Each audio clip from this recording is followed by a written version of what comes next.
La Academia Mexicana de la Lengua estatuyó el Premio Internacional de Ensayo Pedro Enríquez Ureña en el año 2014 con el propósito de encomiar la valía y la importancia de un género literario de gran tradición y raigambre en el ámbito de la lengua española, que no ha gozado, sin embargo, del reconocimiento del que han disfrutado otros géneros literarios. Se han hecho acreedores a este galardón que la Academia Mexicana de la Lengua otorga anualmente el español Emilio Lledó, el chileno Pedro Lastra, la puertorriqueña Luce López Baralt, el mexicano Alfredo López Austin, el argentino Noé Yitrick y el mexicano estadounidense Francisco González Cruzí. En esta, su séptima edición, el premio fue adjudicado al escritor argentino Santiago Kovadlov por el jurado integrado por los académicos de número doña Margot Glantz, don Felipe Garrido, doña Rosa Beltrán, doña Silvia Molina, don Adolfo Castañol, quien fungió como secretario, y el de la voz que se desempeñó como presidente. El jurado consideró que la obra de Santiago Kovadlov ha sabido penetrar con lucidez en las diferentes facetas de la condición del hombre contemporáneo a través de un discurso literario que se ha enriquecido de la historia, de la filosofía, de la política. Santiago Kovadlov ha abarcado en su fecunda obra lo mismo los asuntos aparentemente nimios de la vida cotidiana que los grandes problemas históricos, entre ellos muy señaladamente el del Holocausto. Y lo ha hecho tanto con un lenguaje coloquial, tocado por el sentido del humor, como con un discurso indagatorio que aborda temas tan profundos como la tragedia, la memoria, el silencio. Su obra, que ha sido traducida a varias lenguas, el alemán, el francés, el hebreo, el italiano y el portugués, aborda fundamentalmente tres temáticas. Una de estas temáticas es el del pensamiento judío y su proyección histórica. Varios títulos se engloban en esta temática como Lo irremediable, Moisés y el espíritu trágico del judaísmo, la extinción de la diáspora judía, Locos de Dios, huellas proféticas en el ideal de justicia. Y otro eje temático es el cuestionamiento de la sociedad contemporánea, a la cual pertenecen títulos como La nueva ignorancia, el miedo a la política, los apremios del día, y finalmente otro eje que es el de la aplicación del pensamiento a la realidad cotidiana. Varios son los títulos que pueden encajar en esta temática, como ensayos de intimidad, sentido y rigor de la vida cotidiana, una biografía de la lluvia, el enigma del sufrimiento, el ensayo en el espejo y otras celebraciones, y El silencio primordial, obra publicada precisamente por la Academia Mexicana de la Lengua, que hoy será presentada.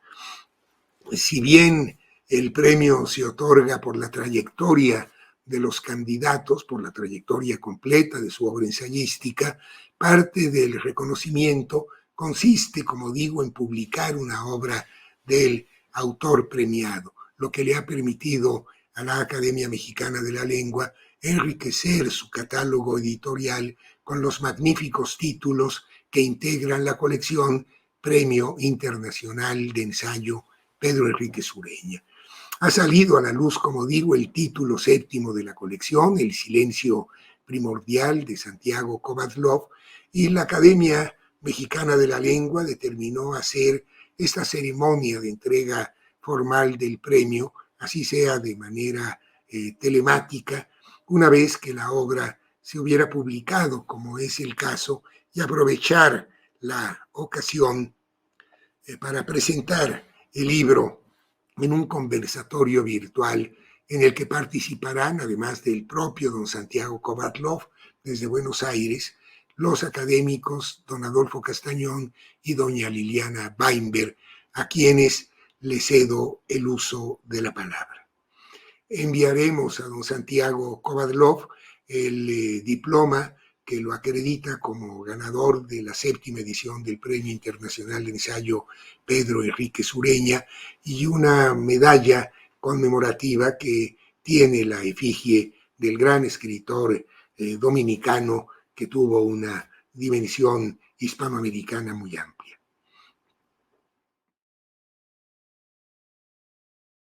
Bueno, es muy emotivo para mí estar en esta sesión saludando el libro El silencio primordial de nuestro galardonado maestro Santiago Kovadlov.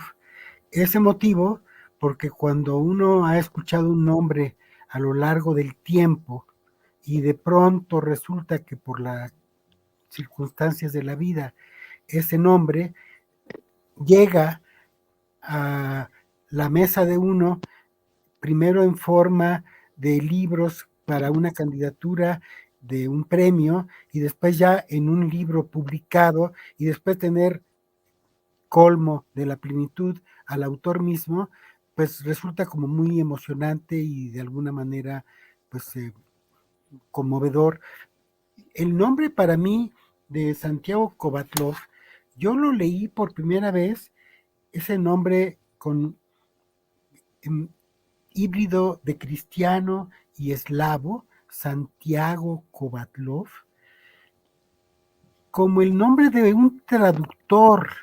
que había acometido la empresa asombrosa de traducir y domar el desasosegado en términos editoriales, libro del desasosiego de Fernando Pessoa, que yo conocía por versiones parciales y no siempre confiables. Y entonces el hecho de que él hubiera traducido el libro del desasosiego de Fernando Pessoa, pues creó de alguna manera una, pues no sé, afinidad, amistad con este nombre, que a veces llegué a pensar que era seudónimo, pero después ya vi que sí existía nuestro querido y admirado maestro. Tardé algún tiempo entonces en conseguir esta obra legendaria en la traducción, en la historia de la traducción de este muy traducido poeta, y debo decir, entre otras cosas, que entre las traducciones acometidas a partir de la obra de Fernando Pessoa, la de Santiago Kovadlov destaca por su finura, elegancia y fluidez. No es una traducción empedrada, es una traducción que se escucha y que es capaz uno de alguna manera de sentirla como un discurso interior. Es decir, de sentir esa traducción que hace Santiago, lo deja al lector con la idea de que está hablando Pessoa dentro de sí mismo. Eso es realmente un mérito mayor de don Santiago y pues se lo agradezco como lector, y ahora por eso me da mucho gusto poder, digamos, no estrechar la mano, pero sí saludarlo y estar en esta ocasión saludando este libro que es también muy entrañable por otras razones. Seguí encontrando entonces el nombre de Santiago Kovadlov, pues es un activo ensayista y traductor. Y finalmente, hace unos años, pude por fin tener ante mí una muestra amplia de su trabajo, pues él fue uno de los candidatos propuestos para ser distinguidos por el Premio Internacional de Ensayo Pedro Enríquez Ureña, que concede la Academia Mexicana de la Lengua y del cual tengo el honor de ser secretario desde su fundación. Y esto pues es realmente un premio, el hecho de ser secretario de este premio, porque me da la posibilidad a mí y a los otros jurados, pero a mí que he sido jurado de todos, de tener un panorama muy amplio de lo que se está escribiendo en América y tener el pulso de cómo la letra va floreciendo en Ecuador, en España, en Colombia, en Venezuela, en Chile, en Argentina, en República Dominicana, en México. El jurado de esta 7ª edición del premio estuvo presidido por nuestro director, don Gonzalo Celorio, y fue compuesto por Margot Glantz, Felipe Garrido, Rosa Beltrán, Silvia Molina y el de la voz, Adolfo Castañón, quien fungió como secretario. La lista de las obras que llegaron entonces a la mesa de la conversación fueron una muestra parcial del itinerario de don Santiago, La Nueva Ignorancia. Siempre hay en esta deriva ensayística un registro, un juego entre filosofía, literatura, análisis y poesía. Sentido y riesgo de la vida cotidiana, y un tema que ya resaltó nuestro director, el tema del pensamiento judío y su crisis en el mundo, la extinción de la diáspora judía, un ensayo sobre la intimidad y este libro maravilloso que es La biografía de la lluvia, que a todos les llamó la atención desde el principio. Lo irremediable, Moisés y el espíritu trágico del judaísmo, el enigma del sufrimiento y el silencio primordial. Además de esas obras, yo he tenido noticias de otros títulos, como los apremios del día, El miedo a la política, La huella del rencor, Locos de Dios, Alegato por una democracia auténtica, algún cuento para niños, cosa a veces poco asombrosa, República de Evidencia, El tobillo abandonado, Agustina y cada cosa, La vida es siempre más o menos, Natalia y los Queluses, y en el ámbito de la poesía, Zonas e indagaciones, Canto abierto, Ciertos hechos, Ben David, El fondo de los días, Hombre en la tarde, Ruinas de lo diáfano, Hechos de cosas pequeñas y Hombre reunido. ¿Quién sos? En este largo itinerario destaca el tema de la política, destaca el tema de la historia, destaca el tema de la filosofía y destaca también el tema de la expresión personal en torno a la circunstancia particular de la experiencia, por ejemplo, en la biografía de la lluvia que mencioné, pero también una historia de la cultura en la que se inscribe don Santiago. Debo resaltar el hecho de que el Premio Internacional de Ensayo Pedro Enrique Sureña, convocado por la Academia Mexicana de la Lengua, ofrece a través de las obras de los 8 galardonados una visión panorámica y acaso un canon de lo que podría ser el ensayo escrito en lengua española, como lo muestran las obras y nombres de los premiados anteriores, el español Emilio Lledó, el chileno Pedro Lastra, Luz López Baralt, Alfredo López Austin, Francisco González Cruzí, Noé Yitric. Pero el premio supone además la publicación de una obra y don Santiago Kovatlov propuso a la Academia Mexicana de la Lengua que se reeditara una de sus obras que mejor viaja por las fronteras y por el tiempo, que es esta obra del silencio primordial. Y aquí debo de hacer un paréntesis para decir que yo siempre he estado muy atento al tema del silencio. Yo colecciono libros sobre el silencio. Entonces, tengo aquí el libro clásico de Max Picard, El mundo del silencio, publicado en Monte Ávila, que conoce don Santiago, y curiosamente, también diría yo otra cosa. Resulta que dentro del premio mismo, los premiados, hay alguna cantera o vertiente que los lleva a ocuparse del silencio. Por ejemplo, nuestro queridísimo poeta Pedro Lastra tiene una nostalgia del silencio. Emilio Lledó también tiene algunas reflexiones sobre el silencio, y entonces, como que alrededor de el silencio primordial, podríamos reorganizar Noé Yitric, por supuesto, tiene temas donde acecha el silencio. Entonces, alrededor del tema del silencio de Santiago Kovatlov, podríamos reorganizar, digo, el premio. El libro se desarrolla en 8 etapas, si se suma el prólogo a los 6 capítulos, prólogo a un silencio mayor y 6 capítulos, la palabra en el abismo, pues el silencio de la cura, el silencio musical, el silencio matemático, el silencio monástico, el silencio en la luz, la pintura, el silencio amoroso. Tiene la organización del libro, yo creo que un sentido musical. Este libro está organizado de alguna manera, no diría yo que como una sinfonía, pero sí como unos cuadros de una exposición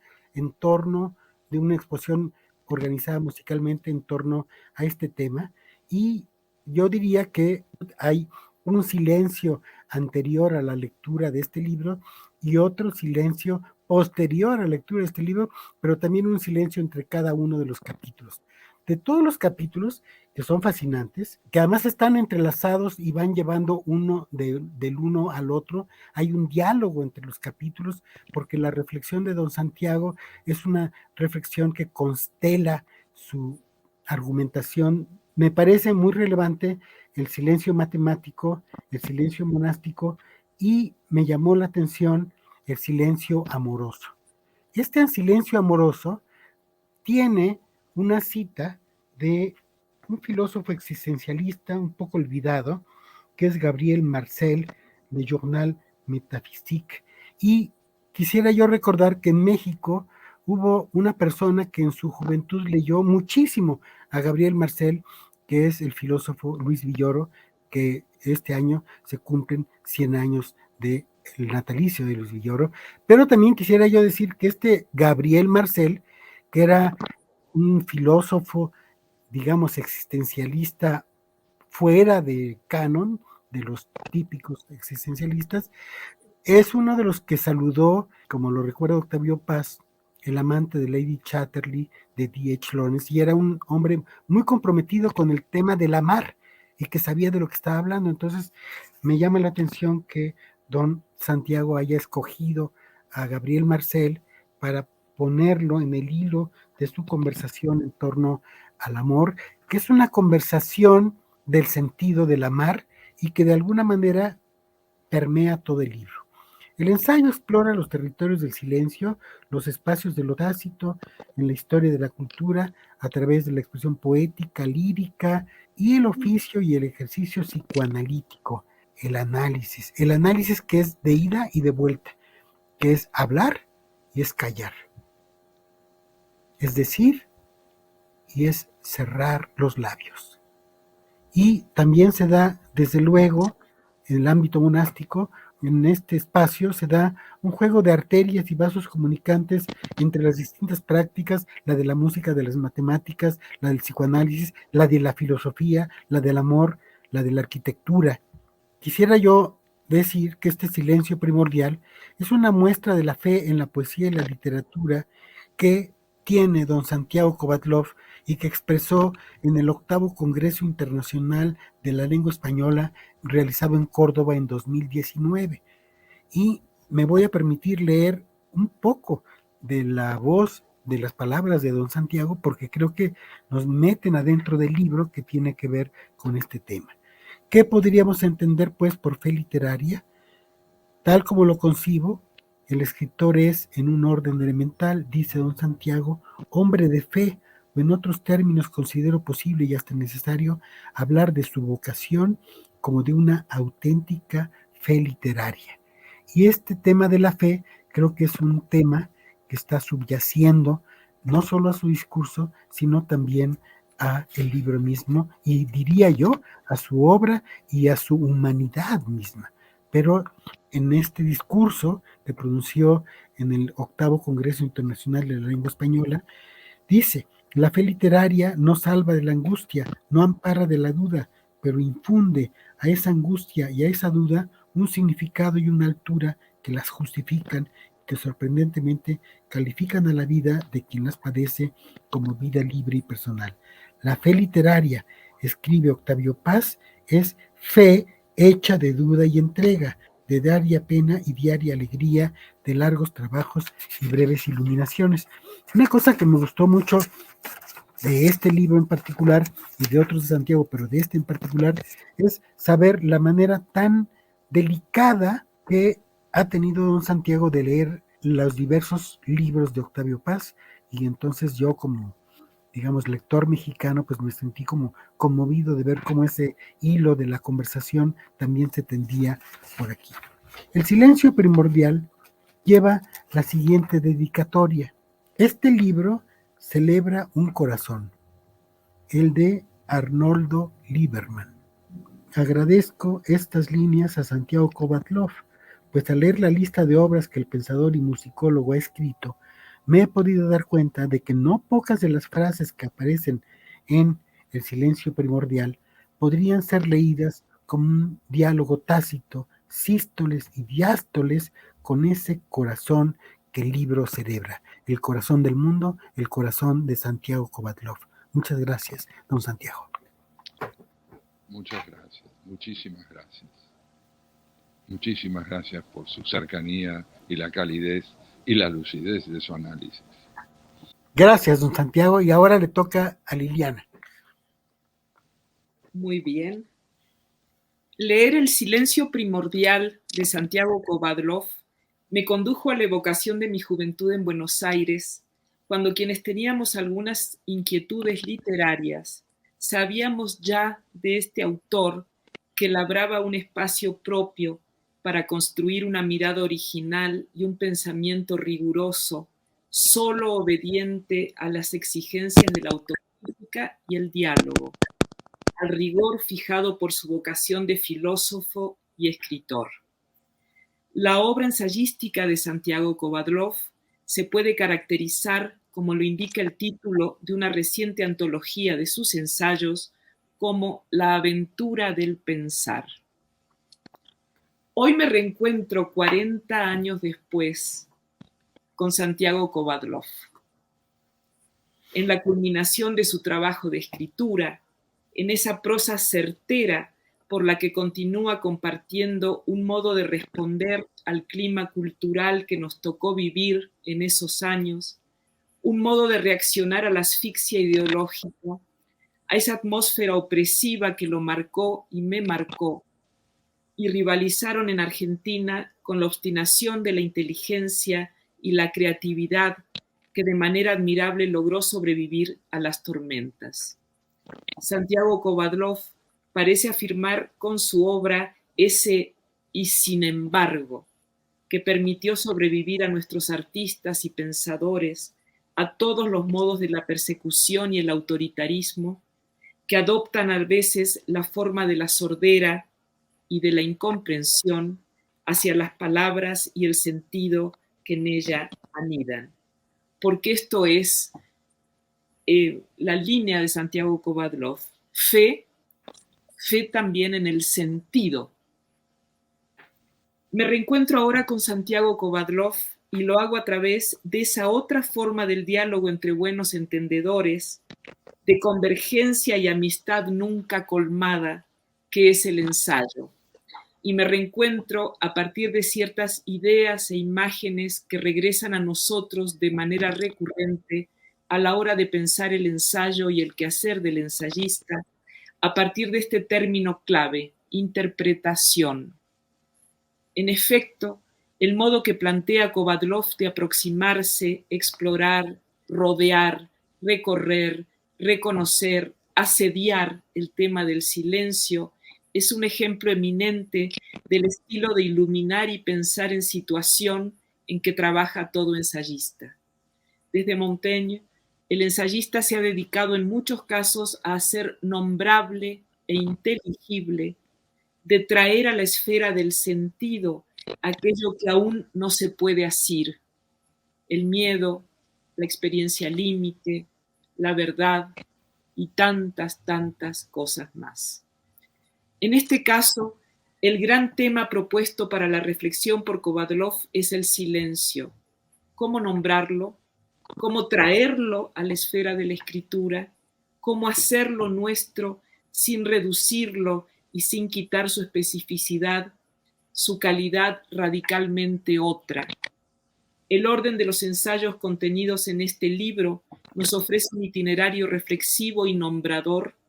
que se asoma a los territorios de la existencia, la experiencia, la creación y la abstracción. Ya mencionados por Adolfo Castañón, los reitero: la palabra en el abismo, poesía y silencio; el silencio en la cura; el silencio musical; el silencio matemático; el silencio monástico; el silencio en la luz, la pintura; el silencio amoroso, precedidos por un prólogo a un silencio mayor que abre el libro e invita a tender puentes de reflexión entre realidad y significado. Como él mismo lo dice a propósito de la cura, por detrás del semblante de lo real, lo que creemos captar se encuentra lo inabordable, el silencio de lo mudo o el silencio impuesto por una palabra no dicha. Lo no dicho ingresa gracias a la cura en el campo de lo enunciable. ¿No es de algún modo todo gran ensayo, a la manera de lo que dice Roberto Juarros, citado también por Santiago Kovadlov, el silencio extremo recuperado por la pregunta cabal? Constituirse como hombre en libertad, como lo plantea también nuestro homenajeado, ¿no es en última instancia constituirse como alguien en contacto con la radicalidad de su silencio? ¿Hacerse responsable del preguntar como huérfano de respuesta? ¿De la existencia asumida como el perpetuo interrogar por el sentido ausente? Nos preguntamos a partir de este libro intenso e inmenso, ¿qué tipo de respuesta es la que busca el ensayista? Puesto que, según Kovadlov, la existencia no es pregunta, la existencia pregunta. Pero también la experiencia estética bordea, nombra, vislumbra el sentido. Como dice Santiago, ese poderoso resplandor del silencio primordial que emana de la tela, de la obra, y nos envuelve con el mismo vigor con que a veces conmueve la existencia,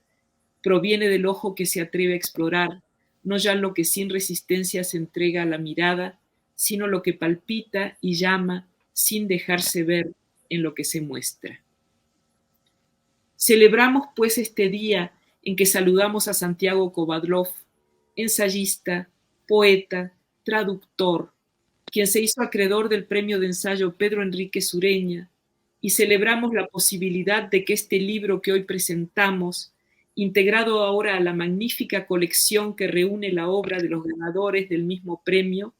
se una a esta luminosa familia de grandes ensayistas y pueda darse a la lectura y la meditación. Como decía Walter Benjamin, toda colección cambia, se modifica a partir del ingreso de un nuevo integrante a esa colección. Entonces esta familia, esta gran familia a la que se integra hoy el texto de Santiago Kovadlov, es una forma admirable de puesta en diálogo de lo que hoy se está escribiendo en el ámbito hispanoamericano en cuanto a ensayo. Muchísimas gracias por este libro infinito. Cierta vez, querida Liliana, asistí a una entrega de premio y reconocimiento de Jorge Luis Borges en la Sociedad Argentina de Escritores, pocos años antes de su muerte. Y lo cierto es que cuando le tocó expresarse, dijo algo que me atrevo a hacer mío en este momento. Y fue esto: no esperen de mí nada hermoso porque estoy profundamente emocionado. Es decir, que Borges disociaba la posibilidad de expresarse en plenitud de la intensidad emocional que puede embargar al espíritu a la hora de hablar o de escribir. Yo en este momento quiero sumar a la gratitud que le expresé a don Adolfo, la gratitud que te expreso a vos, Liliana, hija de un queridísimo e inolvidable amigo, don Gregorio Weinberg, a quien conocí profundamente y que de alguna manera vuelvo a reencontrar ahora en este intercambio contigo. Te agradezco de todo corazón la forma en que has sabido hospedar en tu sensibilidad esta propuesta mía y sumarte al reconocimiento siempre inmenso y hasta cierto punto inexplicable de la propia obra.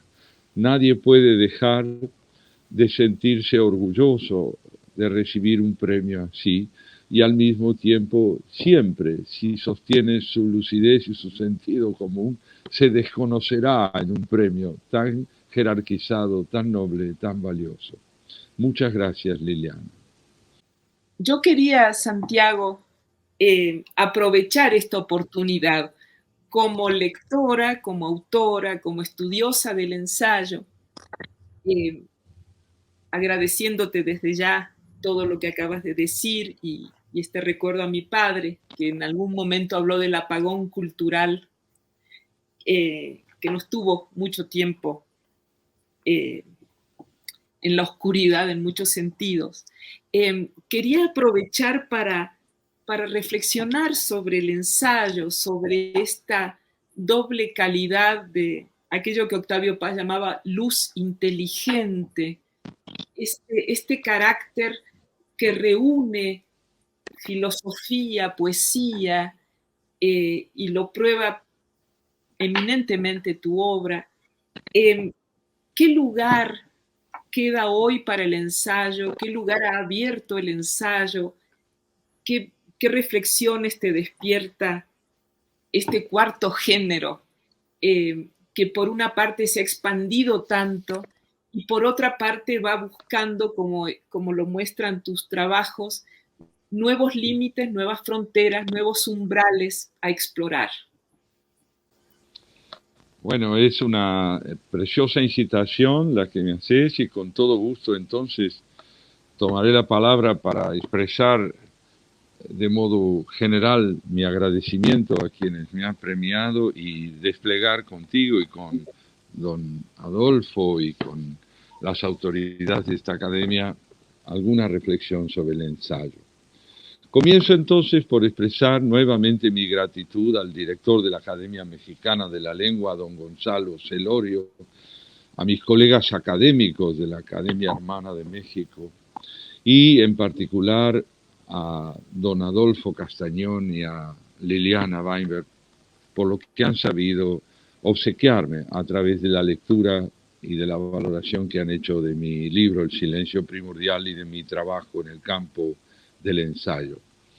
Yo creo que el ensayo no es estrictamente hablando un género de ideas,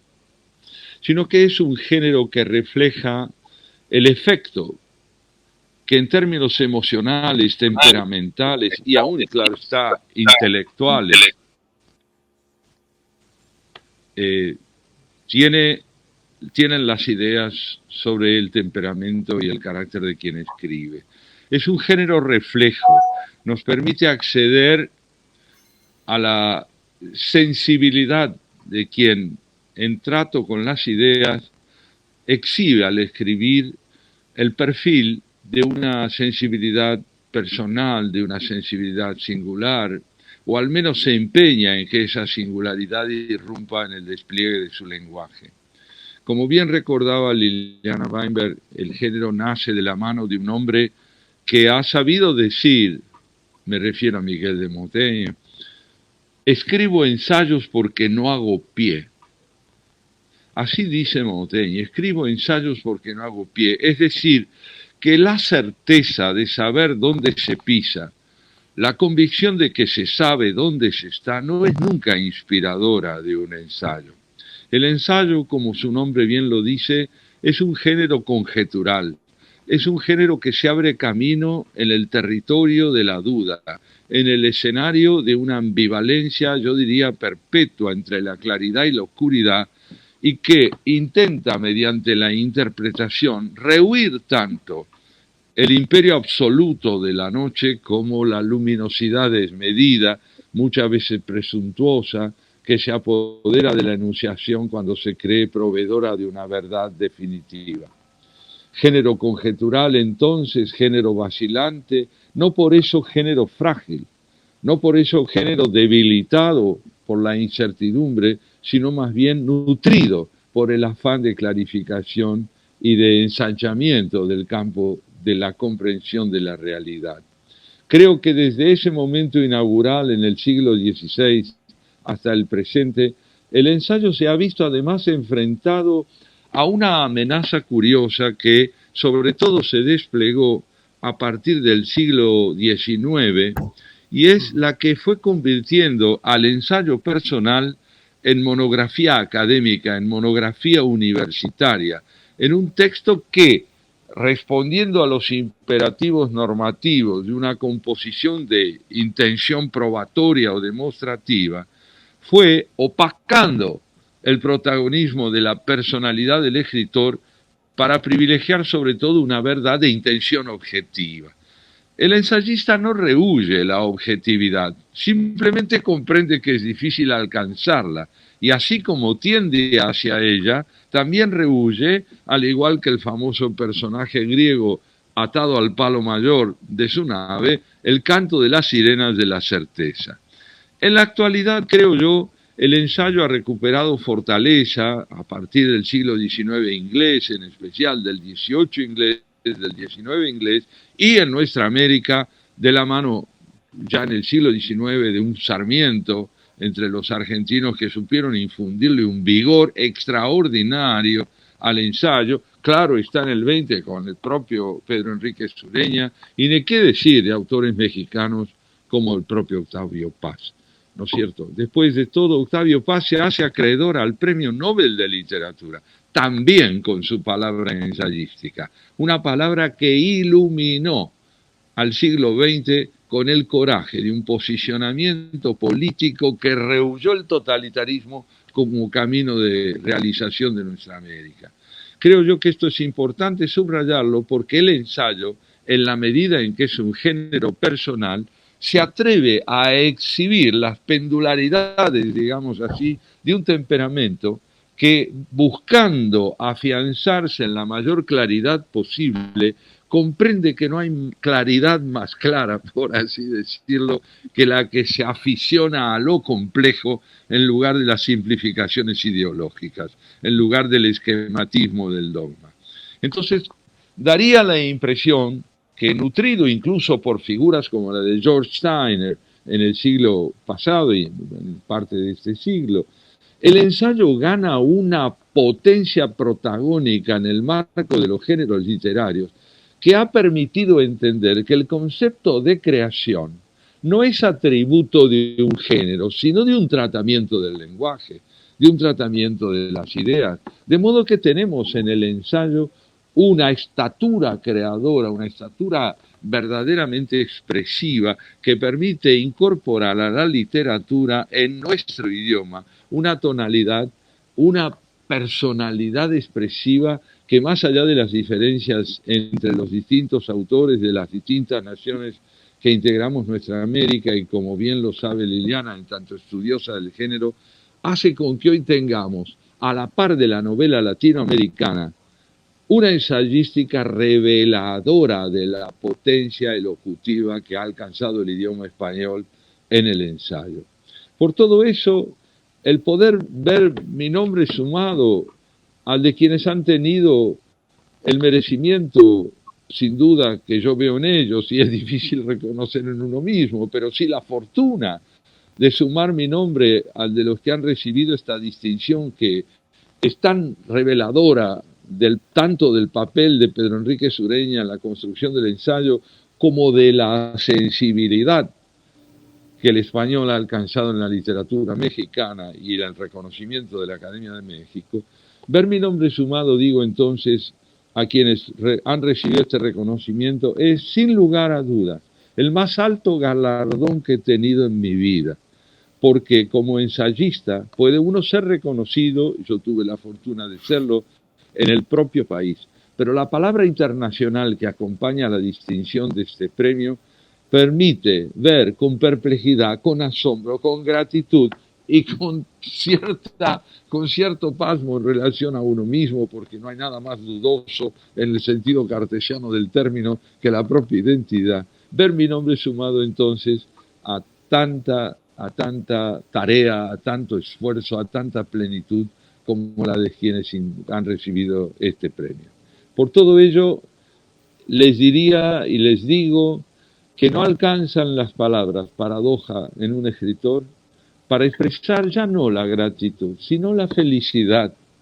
la alegría, diría, profunda de saber que mis libros han encontrado entre ustedes, allí en México, un hogar. Mil gracias, mil gracias. Muchas gracias, muchas felicidades, don Santiago, por sus palabras muy hermosas. Podríamos seguir continuando hablando del ensayo y largamente porque sus palabras provocan, orillan a una reflexión que tiene que ver con una que es el tema de la crisis de las humanidades y de la enseñanza de las humanidades en el canon universitario, pero creo que eso ya es harina de otro costal, simplemente lo dejo enunciado para ceñirnos a su expresión y agradecerle profundamente su combinación de historia, reflexión, autorreflexión y poesía. Muchas gracias, don Adolfo. Muchas gracias realmente. Los abrazo y les deseo a todos una hermosa jornada.